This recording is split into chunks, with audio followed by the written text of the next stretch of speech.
Good morning. Happy Tuesday. I'm Kara Rucker. The House has passed its first bill under new party rule. 90% of California is under a flood watch, but we begin with classified documents found in an office used by President Joe Biden in Washington, D.C. This is your morning rundown with Straight Arrow News, unbiased, straight facts.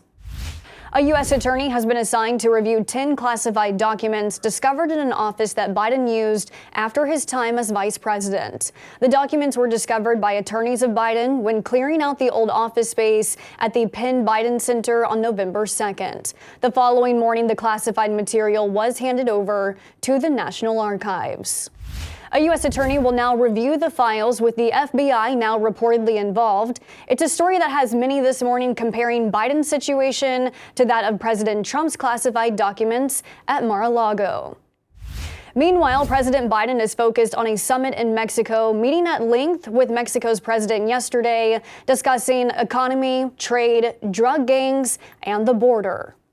I'm also going to discuss our shared security, including our joint action to address the plague of fentanyl, which has killed 100,000 Americans so far, and how we can tackle irregular migration, which I think we're well on our way to doing.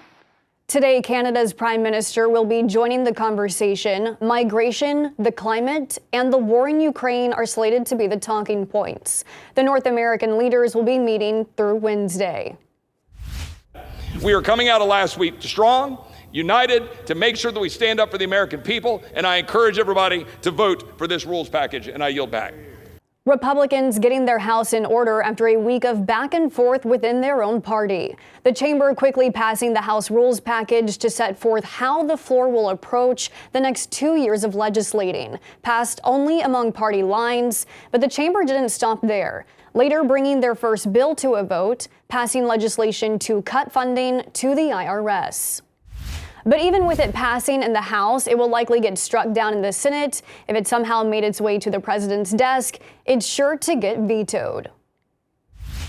As far as day-to-day impact, can't make it to work. It's like a rat trying to get out of a maze, trying to find the different little route to get through. It's just so much saturation, though, and one after the other. The ground's just moving. Our road's barely passable to our house.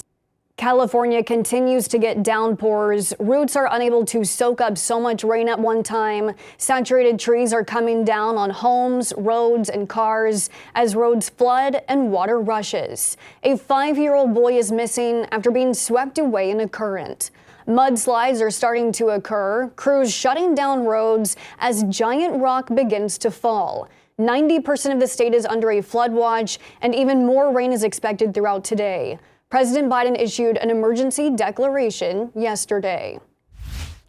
A federal agency is considering a ban on gas stoves, claiming the lit flame is a source of pollution and a cause of asthma in children. A U.S. Consumer Product Safety Commissioner calls a gas stove a hidden hazard, saying unsafe products can be banned or regulated to meet a certain standard on emissions. One study suggests 13% of childhood asthma cases can be linked back to gas stoves being used in the household. The federal agency says if action is taken, it would involve a lengthy process, given 35% of households in the U.S. use a gas stove. And in some states like California, 70% of houses use gas.